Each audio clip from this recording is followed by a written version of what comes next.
আউযুবিল্লাহি মিনাশ শাইতানির রাজিম বিসমিল্লাহির রহমানির রহিম। পবিত্র কোরআন মজিদের ৫ নম্বর সূরা সূরা আল মাইদা আলোচনা চলছে। আমরা দ্বিতীয় পর্ব শুরু করছি। যে আয়াতটা আমরা ৩ নম্বর আয়াতটা শেষ করেছিলাম, তার মাঝামাঝি অবস্থা থেকে আবার একটু শুরু করছি। আজ সত্য অস্বীকারীরা তোমাদের ধর্মের বিরোধিতার ব্যাপারে হতাশ। তারা বুঝতে পারছে তাদের প্রচেষ্টা নিষ্ফল। এই তৌহিদের ব্যাপারে, তোমাদের সততার ব্যাপারে, সৎ কাজ করে শান্তি সৃষ্টি করার যে ধর্ম তোমরা পালন করছো একক সৃষ্টিকর্তার উপর সমর্পণ করে, সে ব্যাপারটা বিরোধিতা করতে না পেরে তারা হতাশ হচ্ছে। তারা তাদের প্রচেষ্টা তোমাদেরকে ভুল প্রমাণিত, ভুল পথে নিয়ে যাওয়া সব নিষ্ফল হচ্ছে। তাই ওদের পরোয়া করো না, শুধু আল্লাহর বিরাগ ভজন হওয়া ভয় করো, শুধু আমার ভয় করো, অর্থাৎ আল্লাহর বিরাগ ভজন হওয়াকে ভয় করো। আজ তোমাদের জন্য তোমাদের দিনকে, ধর্মবিধানকে পূর্ণাঙ্গ করলাম, তোমাদের উপর আমার নেয়ামতকে পরিপূর্ণ করে দিলাম। ইসলাম অর্থাৎ আল্লাহতে পরিপূর্ণ সমর্পণকেই তোমাদের ধর্ম হিসেবে মনোনীত করলাম। অতএব হালাল ও হারামের বিধিবিধান আন্তরিকতার সাথে পালন করবে। তবে কেউ যদি বিধান লঙ্ঘন করার প্রবণতা ছাড়াই পাপের দিকে না ঝুঁকে শুধু ক্ষুধার তাড়নায় বাধ্য হয়ে হারাম বস্তু থেকে কিছু খেয়ে ফেলো, তখন আল্লাহ অতীব ক্ষমাশীল পরম দয়ালু, যেটা আমরা ১৬ নম্বর সূরার ১১৫ এখানে ট্যাগ করেছিলাম আগের পর্বে। আর এই ব্যাপারগুলো আমরা জানার পরে আমরা ৪ নম্বর আয়াতে চলে যাচ্ছি। মানুষ জিজ্ঞেস করবে তাদের জন্য কি কি হালাল করা হয়েছে। হে নবী বলো, জীবনের জন্য ভালো ও কল্যাণকর সব কিছু তোমাদের জন্য হালাল।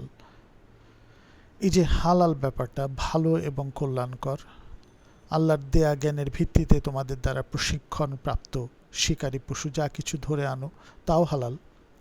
আর এতে আল্লাহর নাম নিতে হবে। আসলে আল্লাহর নাম স্মরণ করো যে সৃষ্টিকর্তাই সব নেয়ামত দিয়েছেন। আর সব সময় আল্লাহর বিধানের ব্যাপারে সচেতন থাকো, অর্থাৎ আল্লাহর তাকওয়া অবলম্বন করো। নিশ্চয়ই আল্লাহ খুব দ্রুত পুঙ্খানুপুঙ্খ হিসাব গ্রহণকারী, কোনো কিছুই ভুল হবে না। তোমরা ভালো কাজ করো আর খারাপ কাজ করো, সবই আল্লাহর কাছে হিসাব আছে এবং খুব তাড়াতাড়ি এটা গ্রহণ করেন উনি হিসাবটা। ৫ নম্বর আয়াত, তোমাদের জন্য ভালো ও কল্যাণকর সব কিছু আজ হালাল করা হলো। পূর্ববর্তী কিতাবীদের খাবার তোমাদের জন্য হালাল, আর তোমাদের খাবারও তাদের জন্য বৈধ। আর এরপরে বিশ্বাসী সচ্চরিত্রা নারী ও পূর্ববর্তী কিতাবের অনুসারী সচ্চরিত্রা নারীকে যথারীতি মাহার বা দেনমোহর প্রদান করে বিয়ে বৈধ করা হলো। তবে তাদের সাথে অবৈধ যৌনাচার কিন্তু ইসলামের রেস্ট্রিক্টেড বা গোপন প্রণয় সম্পূর্ণরূপে পরিত্যাজ্য। আর কেউ এই আল্লাহর একত্বে ইমানের সাথে কুফরি করলে, আল্লাহর একত্বের সাথে কুফরি করলে, বিশ্বাস করতে অস্বীকার করলে তার জীবনের সকল কাজ নিষ্ফল হবে এবং সে আখিরাতে ক্ষতিগ্রস্তদের অন্তর্ভুক্ত হবে। এই পর্যন্ত আমরা ৫ নম্বর আয়াত পর্যন্ত সূরা মাইদার শেষ করলাম। আমরা একটু আলাপ করি। আমরা সত্য অস্বীকারীদের ধর্মের বিরোধিতার ব্যাপারে হতাশ, সেটা আলোচনা করেছি আগের পর্বে, এখন একটু আলোচনা করলাম। কিন্তু আজ তোমাদের জন্য তোমাদের দিনকে, ধর্মবিধানকে পূর্ণাঙ্গ করে দিলাম, তোমাদের উপর আমার নেয়ামতকে পরিপূর্ণ করে দিলাম। ইসলাম অর্থাৎ আল্লাহতে পরিপূর্ণ সমর্পণকেই তোমাদের ধর্ম হিসেবে মনোনীত করলাম। বলা হয় পবিত্র কোরআনের একেবারে সর্বশেষ প্রকাশিত আয়াত। এটার সাথে আমরা ৩ নম্বর সূরা ইমরানের ১৯টা দেখেছি। নিশ্চয়ই আল্লাহর কাছে একমাত্র ধর্ম হচ্ছে সৃষ্টিকর্তায় পুরোপুরি সমর্পণ করা, এটাই ইসলাম। আর যে সমর্পিত হয় সে হলো সাবমিটার, সমর্পণকারী সেই মুসলিম। এটা একটা সার্বিকভাবে সমস্ত মানুষের উপরই প্রযোজ্য। এই ব্যাপারগুলো গভীরভাবে জানবার জন্য আমরা এখানে যে প্রকাশিত আয়াত, ধর্মবিধানকে পূর্ণাঙ্গ করে দেওয়ার, এই ব্যাপারে একটু আলোচনা করে আসি। ইসলাম এসেছিল, আমরা বলেছি আগের পর্বে, মানুষের মনকে আল্লাহর সাথে সংযুক্ত করতে, মানুষের চরিত্র মূল্যবোধকে আল্লাহর মানদণ্ড অনুসারে গড়ে তুলতে, আরব জাতিকে ও সমগ্র মানব জাতিকে সেই যে অন্ধকারের যুগ, জাহেলিয়াতের অন্ধ পক্ষপাতিত্ব ও স্বজনপ্রীতির একটা কবল থেকে মুক্ত করতে এবং ব্যক্তিগত, গোত্রীয় ও পারিবারিক অহম্বোধ থেকে মুক্ত হয়ে বন্ধু ও শত্রুর সাথে ন্যায় ভিত্তিক আচরণ শেখাতে, মানুষকে মানুষ হিসেবে নিজের মতো ট্রিট করতে। ইসলামের এই মহৎ শিক্ষার প্রভাবে আরব উপদ্বীপের মানুষ নবজন্ম লাভ করেছিল। তারা আল্লাহর চরিত্রের অনুকরণে নিজেদের চরিত্র গড়ে তুলল সততা ন্যায় বিচারের ভিত্তিতে। এইভাবে শুধু আরবে নয়, সারা বিশ্বে এক নতুন মানুষের জন্ম হলো, এক সভ্যতার জন্ম হলো। আরবে ও সারা পৃথিবীতে ইসলামের পূর্বে অন্ধ বিদ্বেষ পরায়ণ এক জাহেলি সভ্যতা বিরাজ করত। সে সভ্যতার স্লোগান ছিল, তোমার ভাই ন্যায় করুক আর অন্যায় করুক সে তোমার ভাই, তাকে সাহায্য করো। মানুষ মানুষকে সাহায্য করবে সার্বিক অর্থে। এই যে এই ব্যাপারগুলোর থেকে ইসলাম কতিপয় হারাম জিনিসেরও বর্ণনা করছে। এখানে চতুষ্পদ যন্ত্রসমূহকে হালাল ঘোষণা করার পরে বিধানের ব্যতিক্রমের বিবরণ দেওয়া হচ্ছে। তোমাদের জন্য নিষিদ্ধ করা হয়েছে, ওই যে আগে পড়লাম, মৃতদেহ, রক্ত, শূকরের মাংস ইত্যাদি ইত্যাদি। এই যে নির্ভুল জ্ঞান অনুসারে একথা অকট্টভাবে ব্যক্ত করেছেন যে এই সব খাদ্য মোটেই পবিত্র নয় এবং সায়েন্টিফিক্যালিও শরীরের জন্য ভালো না হয়। সেই সময়টিতে এহেরাম অবস্থায় এগুলো তো নয়। আল্লাহর এই ঘোষণাই যথেষ্ট। তিনি নোংরা অপবিত্র জিনিস এবং কোনো কোনো দিক দিয়ে মানুষের জন্য ক্ষতিকর জিনিস ছাড়া আর কিছুই নিষিদ্ধ করেন না। নিষিদ্ধ তো নিষিদ্ধই, কিন্তু ওই সময় হালাল ব্যাপারগুলো একটা শিক্ষা নেওয়ার জন্য স্বল্প সময়ের জন্য ওমরা এবং হজের সময়টাতে নিষিদ্ধ ছিল। এটা আমরা আগে আলোচনা করেছি। এই যে ঈমান হচ্ছে আল্লাহকে একমাত্র ইলাহ হিসেবে মেনে নেওয়ার নাম, আর এর আরেক নামই হলো তাওহীদ। আর আল্লাহর দিকে একক এক মহিমের দিকে মনোনিবেশ করতে হবে এবং প্রতিটি কাজ ও প্রতিটি তৎপরতা আল্লাহর নাম উচ্চারণের মধ্যে দিয়ে সম্পন্ন হতে হবে। তাকে মনে রাখতে হবে, সিলা, তার সাথে সংযোগে থাকতে হবে, কানেক্টিভিটিতে থাকতে হবে, কমিউনিকেশনে থাকতে হবে, যোগাযোগে থাকতে হবে। তাহলেই তার বিধানগুলি মেনে সৎ কাজ করা যাবে। তা আমরা এরপরে দেখেছি যে আল্লাহ তাআলা আমাদেরকে অনেকভাবে শিক্ষা দিচ্ছেন, জুয়ার তীর এবং এগুলো আমরা শিখলাম। এগুলোর পরে এই যে গভীরভাবে দিন পরিপূর্ণ করলাম, হারাম খাদ্য সংক্রান্ত বিধি নিষেধ আলোচনার পরই এটা দেখছি কোরআনের সর্বশেষ নাজিল হওয়া অংশ। আমরা আগেই এটা বলেছি, আয়াত নাজিল হবার দিন অর্থাৎ বিজয় হদের দিন। এই দিনকে আল্লাহর পূর্ণাঙ্গ করব দেওয়ার অর্থই যে এতে আর কেউ কিছু সংযোজন করতে পারবে না। আল্লাহ তাআলা মুমিনদের উপর তার এই শ্রেষ্ঠতম বৃহত্তম নিয়ামতকে সম্পূর্ণ করে দিয়ে এই কোরআনকে, বিধিবিধানকে, এই পূর্ণাঙ্গ বিধান ইসলাম মনোনীত করলেন। এরপর যে ব্যক্তি একে গোটা জীবনের একমাত্র জীবন ব্যবস্থা হিসেবে গ্রহণ করবে না, সে আল্লাহর মনোনীত বিধানকেই শুধু প্রত্যাখ্যান করবে। এই ব্যাপারগুলো আমরা গভীরভাবে জানলাম। যে জানার পর দেখছি যে আল্লাহ তাআলা কিন্তু ছোটোখাটো ব্যাপারগুলো কেন আনছেন। এখানে জবাইয়ের ব্যাপার, এখানে কিছু পশুর ব্যাপার, এহরামের ব্যাপার, হজের ব্যাপার।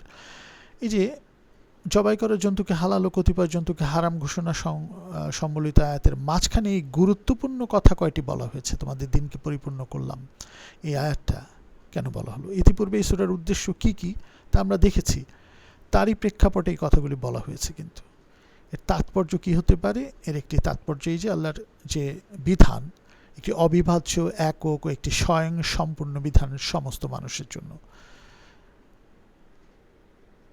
এই ব্যাপারটা বুঝতে হবে।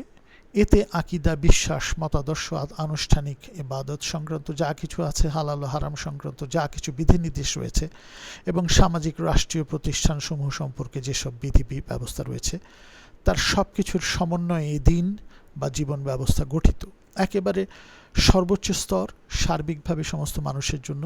এবং কিছু কিছু ফর্মাল ব্যাপার, এই যে হজ, ওমরার রিচুয়ালসের ব্যাপার, এখানে গিয়েও যে মানুষ সার্বিকতায় শিক্ষা অর্জন করতে পারবে, চুক্তির ব্যাপারটা, এগুলো আসে। কিছু সময়ের জন্য এই ব্যাপারগুলোকে পরিত্যাজ্য করে রাখা, কিছু হালাল ব্যাপারেও পরিত্যাজ্য হয়ে থাকা ওই হজ ওমরার সময়। তারপরে শিকার কখন করবে, এই সংযম ব্যাপারগুলো শেখানো হচ্ছে। এই যে হালাল ও হারাম সংক্রান্ত বিধিবিশেষ সামাজিক এই দিন বা জীবন ব্যবস্থা গঠিত হয়েছে সার্বিকতায়, ছোট থেকে একেবারে বৃহৎ। এই ব্যাপারগুলো এখানে আল্লাহ তাআলা বুঝাচ্ছেন। তারা এই দিনকে তথা ইসলামকে, এর অংশ বিশেষকে অচল ও বাতিল করে দিতে পারবে না। এই যে কাফেররা যারা বিরোধিতা করেছিল, ইসলাম চিরদিন টিকে থাকবে, পূর্ণাঙ্গ জীবন ব্যবস্থা হিসেবেই টিকে থাকবে। আল্লাহ তাআলা এটা স্থির করেছেন।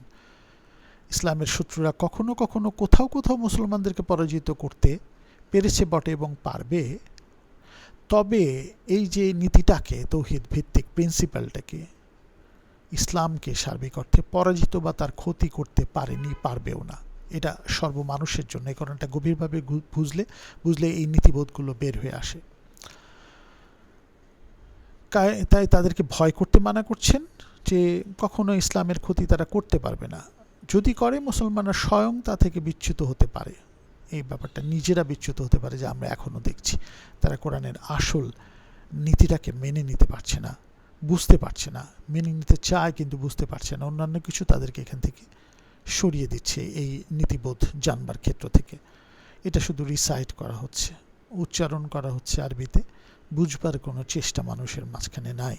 ইসলামের তো নাই, মুসলিমদের মাঝখানে নাই। প্রাথমিকভাবে এই নির্দেশ আল্লাহ তাআলা মদিনার মুসলিম জামায়াতকে দিলেও এটা শুধু সেই প্রজন্মের মধ্যে সীমাবদ্ধ নয়, বরং এটা সর্বকালের সকল স্থানের মুসলমানদের জন্য প্রযোজ্য। ইসলামকে পরিপূর্ণ জীবন বিধান হিসেবে যারা গ্রহণ করে নিয়েছে, সেই মুসলমানদেরকে আল্লাহ তাআলা বলছেন, আজ আমি তোমাদের জন্য তোমাদের দিনকে পূর্ণাঙ্গ করে দিলাম। এই আয়াতটা এভাবেই আসে। দিনকে পরিপূর্ণ করার একটা বাস্তবতা আছে। এই বক্তব্যকে নিয়ে ভাবতে হলে প্রথম নবী হযরত মুহাম্মদ সাল্লাল্লাহু আলাইহি ওয়াসাল্লাম থেকে শুরু করে সর্বশেষ রাসূল ও বিশ্বনবী মুহাম্মদ সাল্লাল্লাহু আলাইহি ওয়াসাল্লাম পর্যন্ত বিশাল দীর্ঘ যে ঈমানি কাফেলা, বিশ্বাসের কাফেলা, নবীগণের মিছিল, তা এই তৌহিদের বাণীর উপরই ছিল এবং এইটাই প্রচার করে গেছেন। একক এক সৃষ্টিকর্তা উপর নির্ভর করে সৎ কাজ করো। এই যে নবুয়ত সংশ্লিষ্ট যে যুগ, একই দিন তথা ইসলামেরই আহ্বায়ক ছিলেন এই সমস্ত নবুয়ত প্রাপ্ত এই মানুষেরা। কিন্তু নির্দিষ্ট যুগ, সমাজ, পরিবেশ, স্থানের সাথে সামঞ্জস্যশীল বাস্তব জীবনের জন্য তাদের প্রত্যেকেরই স্বতন্ত্র একটা বিধান তথা আইন ও বিধান থাকতো। এখন অন্যভাবে এটা উপস্থাপিত হচ্ছে।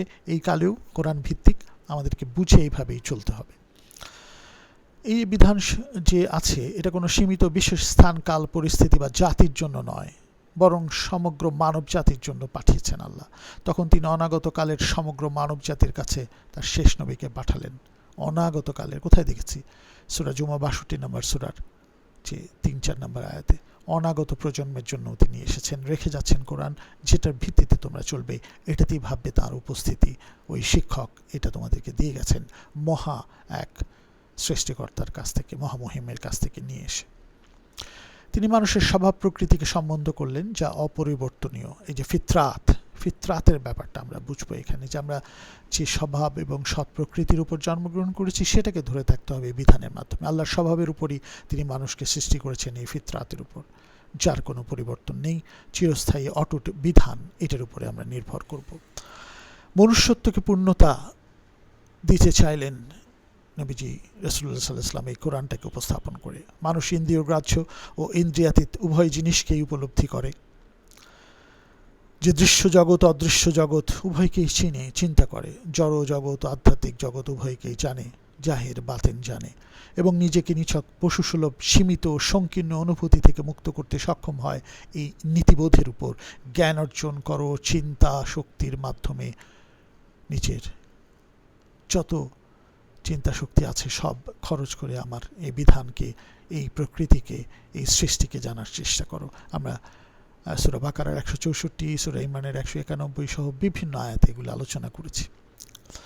এই যে জড় জগৎ আধ্যাত্মিক জগৎ উভয়কে জানার যে আগ্রহ, এই পশুসুলভ সীমিত সংকীর্ণ অনুভূতি থেকে নিজেকে মুক্ত করার যে প্রচেষ্টা, ইসলাম মানুষকে তাওহীদের বিশ্বাসে, এই বিশ্বাসী বানানোর মাধ্যমে প্রকৃত পূর্ণাঙ্গ মানুষে পরিণত করতে চায়। এইভাবে সে তাকে সৃষ্টির দাসত্ব থেকে একমাত্র সৃষ্টিকর্তা আল্লাহর দাসত্বে উন্নতি করতে চায়। তোমার ঊর্ধ্বতন কেউ না, তোমার বস কেউ না, যে যত ক্ষমতাধরই হোক, তাদের ক্ষমতা শেষ পর্যন্ত থাকে না অন্যায় করলে। তাকে আপাত সময়ের জন্য মেনো না, একক সৃষ্টিকর্তাকে মানো। তিনি সৎ কাজ করতে বলেছেন, সেটার উপর নির্ভর করো, অসততার বিরোধিতা করো। এটা খুব গভীর শিক্ষা এখানে। বিভিন্ন দেশের স্বৈর শাসকদের পতনেও আমরা এটা দেখে থাকি। সমতা ও স্বাধীনতা মহত্ব প্রমাণ করো সবার মাঝখানে। জীবনের নিয়ম নীতি ও বিধান গ্রহণ করে একমাত্র আল্লাহর উপরে ইবাদত আনুগত্য করো। তাকে অবলম্বন করো, তাকে ভালোবেসে, তার প্রতি ভীত হয়ে, যে একটা শাস্তি আছে, একটা বিচার আছে, তাকে একমাত্র বিধানের অনুগত বানিয়ে ইসলাম মানুষকে কল্যাণমুখী, গঠনমুখী, উন্নয়নমুখী করে গড়ে তোলে এবং পাশবিক নিচতা, হীনতার ঊর্ধ্বে উন্নীত করে। সার্বিকভাবে এটাকে জানতে হবে। যে ব্যক্তি জাহিলিয়াতের মর্ম বোঝে না, সে অন্ধকার সময়ের অবস্থানের, পরিবেশের মর্মটা বুঝে না। এটা অন্ধকার সময়টা কি, পরিবেশ কি, অবস্থান কি। আমাদের এখানেও চলে। সমস্ত পৃথিবীর বিভিন্ন জায়গায় মানুষ নিজেকে ইলা ভাবা শুরু করে। ফেরাউন যেভাবে ভাবা শুরু করেছিল, এক একজন ক্ষমতাধর মানুষ এইভাবে ভাবা শুরু করে। যে ব্যক্তি জাহিলিয়াতের মর্ম এবং এই সাধারণ মানুষ তাদের কাছে সারেন্ডার করে ভাবে, তারাই বোধহয় সৃষ্টিকর্তার কাছাকাছি। কিছু অন্যায় অর্জনের জন্য তাদের যে কোনো অন্যায় কর্মকে সমর্থন করে। এখান থেকে এই নিচতা, পাশবিকতা, এই হীনতার ঊর্ধ্বে উঠাতে চায় ইসলামের এই তোমাদের দিনকে পরিপূর্ণ করে দিলাম সর্বকালের জন্য। এই অন্ধকারকে বুঝতে হবে। সে বুঝবে না, অন্ধকারকে না বুঝলে দিন ইসলাম কত বড় নেয়ামত এবং তার যথাযথ মূল্যায়নও সে করতে পারবে না। তাই কোরআনের বিধানগুলো জানা অত্যন্ত গুরুত্বপূর্ণ। এই যে জাহিলিয়াতের মতাদর্শ, সমাজ ব্যবস্থা, সামষ্টিক ও ব্যক্তিগত চরিত্র সম্বন্ধে প্রত্যক্ষ অভিজ্ঞতা না থাকলেও এই অভিজ্ঞতার ভিত্তিটা আমাদেরকে এখান থেকে বুঝতে হবে। বিধান ও আল্লাহ তাআলা ওই অন্ধকারে যেতে আমাদেরকে বলেননি, এই ব্যাপারটা আমাদেরকে জানতে হবে।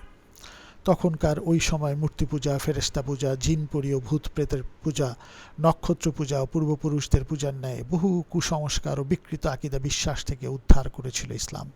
নিজের শক্তিকে কাজে লাগাও, সৎকর্ম করো। আল্লাহ এটাই দেখতে চায় যে সৎকর্ম করার জন্যই আমি জীবন এবং মৃত্যু সৃষ্টি করেছি, এটারই হিসাব আমি নিব। সূরা মুলকের 2 আয়াত। এই সর্বশক্তিমানের সমস্ত বিষয়কে মেনে নিয়ে, বিধানকে জেনে তোমরা এগিয়ে যাও। ইসলাম সামাজিক রীতি প্রথা, ঐতিহ্য, নৈতিকতা ও সামাজিক সম্পর্ক বন্ধনের ক্ষেত্রে চরম শোচনীয় অবস্থা থেকে ওই আরবদেরকে উদ্ধার করেছিল। এমন এক সুসভ্য উন্নত জাতি গড়ে তুলল, শিক্ষা দীক্ষায় যারা ছড়িয়ে গেল একেবারে ইউরোপ পর্যন্ত তারা বিজয় করে নিয়েছিল শিক্ষার ইসে। পরবর্তীতে তারা এই কোরআন থেকে অন্য জায়গায় চলে গিয়েই আসলে জ্ঞানের পথ থেকে বের হয়ে গেছে। জাহিলিয়াতের হীনতা থেকে শুধু নিজেরাই মুক্ত হয়নি তখন, বরং গোটা বিশ্ব মানবতাকে মুক্ত করার উদ্যোগ নিল। সেই শিক্ষায় আজকে অন্যরা অ্যাকসেপ্ট করে, অন্যরা এখান থেকে নিয়ে আজকে সভ্যতা করে তুলছে। এই জায়গাটাতে ফিরে আসতে হবে কোরআন ভিত্তিক জ্ঞানের চর্চার মাধ্যমে। তাই বিশ্বাসীদের জন্য ইসলামকে দিন হিসেবে আল্লাহ মনোনীত করছেন, মুসলিম জাতির ঘাড়ে একটা গুরু দায়িত্ব অর্পণ করে, যে তোমরা সেই উম্মত হও যে মানব জাতির সার্বিক কল্যাণ করবা জ্ঞানের ভিত্তিতে। এই বিরাট নেয়ামতের শকর আদায় করো যে তোমরা এই বিধিবিধান কোরআন পেয়েছ। এই যে ওরা জিজ্ঞেস করে তাদের জন্য কি কি বৈধ করা হয়েছে, এই যে 5 নম্বর আয়াতের পরেই, যে হারাম হালালের বিভিন্ন বিষয় আমার দিনকে পূর্ণ করলাম। এরপরে মানুষ জিজ্ঞেস করবে তাদের জন্য কি কি হালাল করা হয়েছে। হে নবী বলো, জীবনের জন্য ভালো ও কল্যাণকর সব কিছুই তোমাদের জন্য হালাল। এখানেই আমরা চলে যাব 7 নম্বর সূরার আরাফের 32 নম্বর আয়াতে। আল্লাহ খুব সহজ করে দিয়েছেন। আমরা মনে করি যে আমাদের জন্য সব কিছু সহজ না। যে কোনো কিছুই তোমরা এনজয় করো, পৃথিবীতে অর্জন করো, যেটা একটা একটা সিলিংয়ের মধ্যে থাকবে, একটা পরিমাণ থাকবে, একটা সততা, সৌন্দর্য, প্রপার ডিস্ট্রিবিউশন যেন সবার মধ্যে হয়, অন্যরাও যেন পায়, সম্পদ যেন একীভূত না হয়, একটা কেন্দ্রে জমে না যায়। বাট তোমাকে আনন্দ করতে, এই কোরআন নিয়ে আনন্দ করো। সূরা ইউনুসে আমরা দেখেছি 58-57 নম্বর আয়াতে, এই কোরআনকে নিয়ে আনন্দ করো মানে জীবনের প্রত্যেকটা জায়গা। ওই যে বললেন আল্লাহ, তখন আমরা দেখলাম জীবনের জন্য ভালো কল্যাণ সব কিছুই তোমাদের জন্য হালাল, যেটা 4 নম্বর আয়াতেও দেখছি এবং 5 নম্বর আয়াতের শুরুতেও আমরা দেখছি তোমাদের জন্য ভালো ও কল্যাণকর সব কিছু আজ হালাল করা হলো। এই ব্যাপারগুলো আমরা অন্যান্য আয়াত একটু দেখে আসি। 5 নম্বর সূরার 87 থেকে 88 নম্বর আয়াত, ভালো জিনিস থেকে নিজেকে বঞ্চিত করো না, আল্লাহ তাআলা বলছেন। এবং সেই 38 নম্বর সূরার 32 নম্বর আয়াতে বলছেন সূরা সদে, যে বিশুদ্ধ ভালো জীবন উপকরণ দিয়েছেন তা হারাম করার শক্তি কার আছে। এবং বিভিন্ন জায়গায় বিভিন্ন নবী রাসূলকে বলছেন এগুলো। তাই আমরা এরপরে দেখছি 25 নম্বর সূরা 67-তে বলছেন, অতিরিক্ত ব্যয় করো না, কার্পণ্য করো না, মধ্যপন্থা অবলম্বন করো, যেটা 143 নম্বর আয়াত সূরা বাকারাতে আমরা দেখেছি তোমরা মধ্যপন্থী উম্মত, এই ব্যালেন্সড একটা ব্যাপারে তোমরা চলো। 2 নম্বর সূরা বাকারার 172-তে দেখছি রিজিক হিসেবে ভালো জিনিস থেকে আহার করো। 23 নম্বর সূরা 51 থেকে 52 নম্বর আয়াতে দেখছি রাসূল তোমরা ভালো উপকারী খাবার খাও। এই যে ভালো উপকারী ব্যাপারটা 20 নম্বর সূরা তাহর 81-তে দেখছি, যে রিজিক দিয়েছি তা থেকে শুদ্ধ ও ভালো জিনিসগুলো খাও, খাবার খাও। পৃথিবীর বিভিন্ন উপকরণ তোমরা এনজয় করো, একটা সমতার ভিত্তিতে, মানুষ যেন ঠকে না যায়। তুমি তোমার এই পৃথিবীর জীবনটাকে সুন্দর করে তোলো, ভালো করে তোলো, খাওয়া দাওয়া করো, নিজেকে সুস্থ রাখো এবং তোমরা এনজয় করো পৃথিবীতে, এই পৃথিবীর সততার মাধ্যমে। এগুলো কিন্তু চমৎকার শিক্ষা আল্লাহ তাআলা দিচ্ছেন। তাই এই 4 নম্বর আয়াতে আমরা দেখলাম তোমাদের জন্য হালাল করা হয়েছে সমস্ত পবিত্র জিনিস, আর আল্লাহর দেয়া জ্ঞানের ভিত্তিতে তোমাদের দ্বারা প্রশিক্ষণপ্রাপ্ত শিকারী পশু যা কিছু ধরে আনে তাও হালাল, আর এতে আল্লাহর নাম স্মরণ করো। আর তারপরে বলছেন, আর সবসময় আল্লাহর বিধানের ব্যাপারে সচেতন থেকো, যে আল্লাহর তাকওয়া অবলম্বন করো, নিশ্চয়ই আল্লাহ খুব দ্রুত পুঙ্খানুপুঙ্খ হিসাব গ্রহণকারী। সেদিন কিন্তু পস্তাবে যদি ভুলের উপরে থাকো, তখন আর সময় পাওয়া যাবে না। 5 তোমাদের জন্য ভালো কল্যাণকর সবকিছু আজ হালাল করা হলো। পূর্ববর্তী কিতাবীদের খাবার তোমাদের জন্য হালাল, আর তোমাদের খাবারও তাদের জন্য বৈধ। বিশ্বাসী সচ্চরিত্রা নারী ও পূর্ববর্তী কিতাবের অনুসারী সচ্চরিত্রা নারীকে যথারীতি অতীতের ইহুদি খ্রিস্টান পূর্ববর্তী কিতাব যেগুলো এসছে, সহিফা যেগুলি এসছে, সেই নারীদেরকেও যথারীতি মাহর দেনমোহর প্রদান করে বিয়ে বৈধ করা হলো। তবে তাদের সাথে অবৈধ যৌনাচার বা গোপন প্রণয় সম্পূর্ণরূপে পরিত্যাজ্য। এটা কিন্তু সর্বক্ষেত্রে আমরা মনে রাখব কোরআনের প্রত্যেকটা ব্যাপারে। আর কেউ এই যে ঈমানের সাথে কুফরি করলে, অর্থাৎ আল্লাহর একত্বে বিশ্বাস করতে অস্বীকার করলে, তার জীবনের সকল কাজ নিষ্ফল হবে এবং সে আখিরাতে ক্ষতিগ্রস্তদের অন্তর্ভুক্ত হবে। আমরা যেন ক্ষতিগ্রস্তদের অন্তর্ভুক্ত না হই এবং সৎ কাজ, সুন্দর কাজগুলো, হালাল কাজগুলো এবং হালাল খাদ্যসহ জীবনের প্রত্যেকটা চুক্তি, যেটা আল্লাহর সাথে অঙ্গীকারনামা করে এসেছি সততার চুক্তির মাধ্যমে, প্রত্যেকটা ভালো কাজ আমরা করি। আমাদের জন্য অবারিত এই পৃথিবী আছে, আমাদেরকে সুন্দর এবং ভালোভাবে চলতে বলেছেন। এবং আমরা এই সার্বিক অর্থে যা বুঝলাম, যে আমাদের যে ধর্মবিধানকে পূর্ণাঙ্গ করে দিয়েছেন, নিয়ামতকে পূর্ণ করে দিয়েছেন, এই নিয়ামতকে আমাদেরকে উনি আনন্দ করতে বলেছেন এই নিয়ামত নিয়ে, বাট সমস্ত মানুষকে নিয়ে, যাতে কেউ ঠকে না যায়। আমরাও যেন এমনভাবে নিয়ামতের অপচয় না করি, যাতে আল্লাহ একটা ব্যালেন্সড অবস্থা আমাদের দেখতে না পান। এবং এই ব্যাপারগুলো নিয়ে আল্লাহ প্রশ্ন করবেন। ইসলাম অর্থাৎ আল্লাহতে পরিপূর্ণ সমর্পণকেই তোমাদের ধর্ম হিসেবে মনোনীত করলাম। আমরা সমর্পিত হই, আমাদেরকে সৎসুন্দর রাখি। জাযাকাল্লাহু খায়রান। আসসালামু আলাইকুম ওয়া রাহমাতুল্লাহি ওয়া বারাকাতুহু। 5 নম্বর আয়াত পর্যন্ত আমাদের শেষ হলো, 1 থেকে 5 সূরা মাইদার 2টা পর্বে।